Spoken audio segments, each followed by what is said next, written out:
Inconvenient feelings. A few years ago, I had a brain tumor removed. It was deep, and the doctors had to be aggressive. My husband and I prepared for the worst. Miraculously, I survived with only one complication.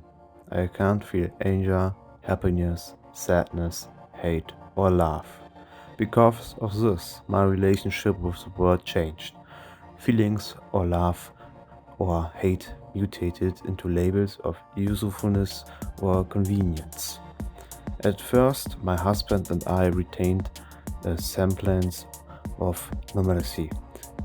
I could still hold hands, kiss, and smile, but ultimately the gestures were empty. He tried to be understanding.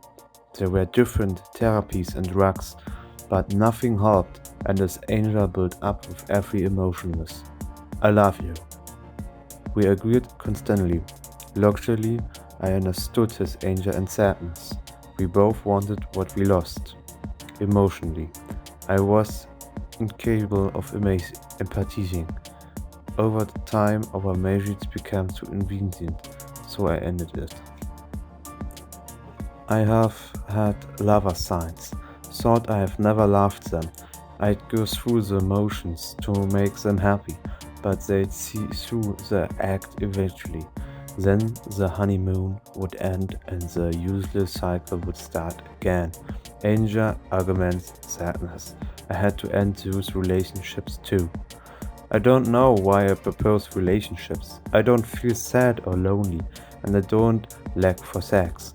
Maybe I am nostalgic for the life I had with my husband before the tragedy. Or maybe it's to have another person to share in the general monotony of life. It's convenient until it isn't. Which brings me to my current partner, Liam. He's seen the person behind the curtain and the honeymoon is over. First he was angry, but then he decided I needed to be fixed. Talking about therapy and drug treatments. I told him I can't be fixed and to stop going on about such useless things. For days after he'd been suspiciously quiet.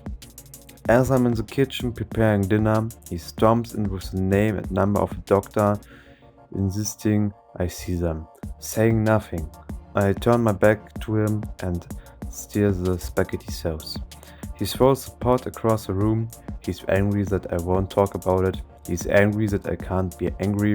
I stare at the mess on the floor and sigh. I guess it's finally time to end this relationship. I pick up the large cast iron skillet and slam it into his head, making sure the side connects with the thin temple bone.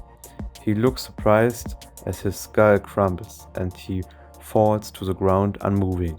As I check for the pulse, blood pools underneath him and mix with the sauce. What a mess. Sighing, I wrap his head in a towel and drag his body to the garage.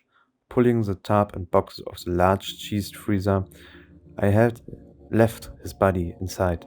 I have to use all my weight to show him down far enough so I can close it. It's getting pretty full in there. How inconvenient.